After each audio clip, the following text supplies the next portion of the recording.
바울이 밀레도에서 사람을 에베소로 보내서 교회의 장로를 청한 다음에 그들이 왔을 때 내가 항상 여러분 가운데서 어떻게 행했는지 여러분이 아십니다. 곧 모든 겸손과 눈물입니다. 그러면서 유대인의 관계로 말미암아 당한 시험을 참고 주를 섬겼습니다. 이렇게 쭉 자기의 이 사역을 이제 요약하고 이제 인생의 마지막 자기의 삶을 정리하는 부분인데, 유익한 것은 무엇이든지 공중 앞에서나 각 집에서나 거리낌 없이 여러분에게 전하고 가르쳤다. 이렇게 기록하고 있습니다. 유익한 것은 무엇이든지, 유익한 것은 무엇이든지, 도움이 되는 것은 무엇이든지, 아름다운 것은 무엇이든지, 선한 것은 무엇이든지.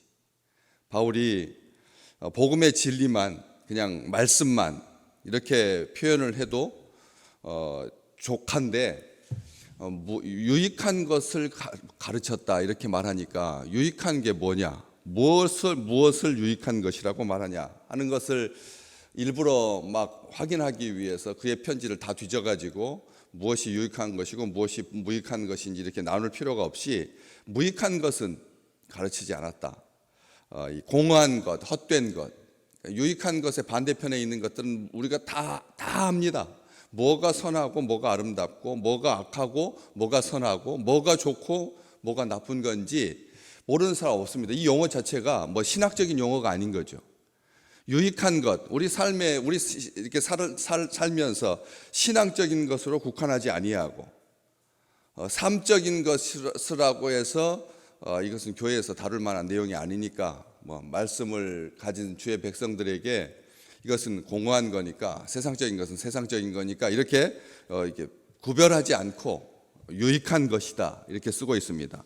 유익한 것을 공중 앞에서나 각 집에서나, 그러니까 공개적이든지 아니면 사적이든지, 사람이 많이 있든지 적든지 가리지 아니하고 거리낌 없이 주저하지 아니하고 전하여서 가르쳤다 이렇게 기록을 하고 있습니다.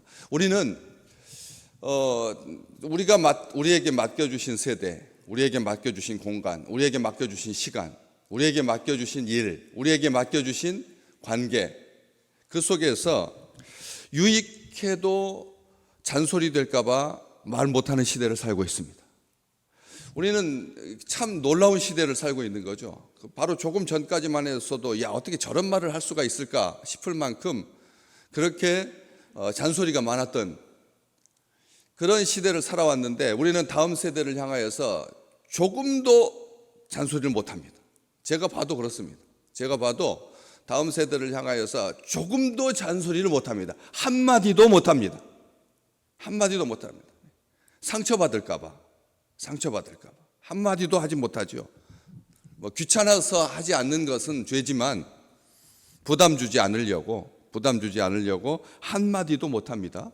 그런데 성경은 이 유익한 거하고 좋은 것을 이게 정확하게 구별합니다. 뭐가 유익한 거고 뭐가 좋은 거냐 다르거든요. 우리 몸에 유익한 것이 있고 우리 몸이 좋아하는 것이 있습니다. 설탕 다 좋아합니다. 설탕 싫어하는 사람 없습니다. 그렇지만 설탕은 백색 가루, 밀가루, 소금, 그리고 설탕, 이 백색 가루 세 가지가 현대인들의 질병에 아주 중요한 원인이 된다. 과다 섭취했을 경우에 소금도 전혀 안 먹어서는 안 되죠.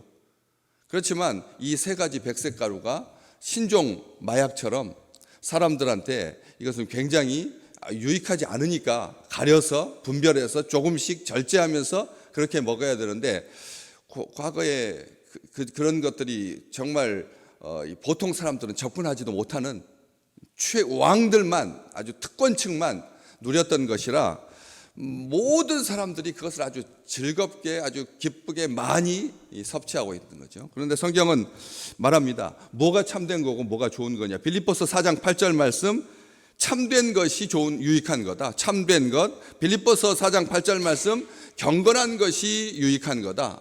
참된 것이 유익한 것이고 경건한 것이 유익한 거다. 옳은 것이 유익한 거다. 정결한 것이 유익한 거다.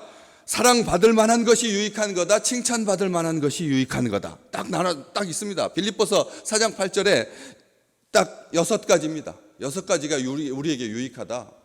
뭐가 유익하다고요? 기억나시는 것 하나, 6가지 중에 하나만. 예, 참된 것, 경건한 것, 자기가 좋은 거 딱 붙잡으시면 됩니다. 참된 것이 유익한 거고, 경건한 것이 유익한 거고, 칭찬받을 만한 것이 유익한 거고, 사랑받을 만한 것이 유익한 것이고, 그리고 옳은 것이 유익한 거다. 이렇게 말하고 있는, 정결한 것이 유익한 거다. 이렇게 교회에다 설명하면서 그 반대 것은 다 나쁜 거죠. 참된 것의 반대는 뭐고요? 거짓된 것이죠. 거짓된 것은 무익한 겁니다. 단 한순간도 유익한 적이 없었습니다. 거짓은. 그렇기 때문에 거짓은 멀리해야 합니다. 거짓된 것은 멀리해야 합니다. 거짓된 집단이 있습니다. 거짓된 국가도 있습니다. 거짓된 개인도 있고 공동체도 있습니다. 무익한 겁니다. 거짓은 헛된 것입니다. 거짓은 망합니다. 거짓해서는 안 됩니다. 어떤 순간이어도 거짓해서는 안 되는 거죠. 우리는 잘 알고 있습니다. 몰라서 모릅니까? 거짓이 허망한 것이다라고 하는 것을. 그런데도 우리는 거짓의 탑들을 날마다 쌓습니다. 자기 스스로를 속입니다. 남들도 속일 뿐만 아니라 자기 스스로도 속기도 하지 않습니까? 그렇기 때문에 이런 거짓된 것, 음란하고 폭력적인 것, 부도덕한 것, 다 더러운 것이고 악한 것이죠. 부끄러운 것입니다. 온 세상에 우리나라가 일본한테 인신매매 해가지고 여성들을 팔더니 이제 일본 여자들을 들여다가 이 성매매를 하는 사건이 이번에 조직적으로 드러났습니다. 환율 때문에 일본 여성들이 일본에서 몸 파는 것보다 우리나라에서 파는 것이 또 환율 때문에 우리나라에 와 있다니까요. 이런 일들을 봅니다. 사악한 것, 무익한 것. 우리 주님께서 유익한 것과 좋은 것을 딱 구별해 주셨습니다. 온 천하를 얻고도 제 목숨을 잃으면 무엇이 유익하겠느냐 그랬습니다. 이게 두 가지가 딱 우리에게 주님께서 기준으로 제시하신 겁니다. 온 천하를 얻는 것 제일 좋은 일이죠. 온 모든 세상 사람들이 다 얻고자 합니다. 쿠팡도 얻고자 하고 대기업도 얻고자 하고 중소기업도 얻고자 하고 이제 막 작업을 시작한, 숟가락을 만드는 일을 시작한 작은 개인도 온 세상을 얻고자 하죠. 온 세상을 얻고자 합니다. 그렇지만 우리 주님은 말씀하셨습니다. 온 천하를 얻고도 뭘 잃으면요? 자기 목숨을 잃으면 그것이 뭐가 유익하겠느냐? 우리 주님께서 좋은 것과 유익한 것을 나눠주셨다라고 하는 것이죠. 바울은 말합니다. 고린도 전서 10장 24절에 남의 유익을 구해라. 남의 유익을 구해라. 33절에 많은 사람의 유익을 구하라. 많은 사람의 유익을 구하라. 남의 유익을 구하고 많은 사람의 유익을 구하라. 심지어는 하나님의 징계조차 우리에게 유익하다. 아멘. 우리에게 유익하다는 하나님의 징계가 왜 사생자가 아니라는 증거니까. 하나님께서 우리가 무익한 것들을 추구할 때 하나님께서 우리를 아프게 하시면 이게 우리가 건강하다는 증거라는 겁니다. 여러분, 이 환절기를 겪으면서 또 공기 때문에 어떤 것 때문에 설사를 하고 그다음에 막 열이 심하고 오한이 나고 몸이 막 하는 거, 이것은 우리 몸이 건강하다는 증거잖아요. 그런 것처럼 하나님의 징계도 유익하다. 우리 주님 또 말씀하십니다. 마태복음 5장에서 만일 네 오른 눈이 너로 실족하게 하거든 뭐 하라고요? 빼버려라.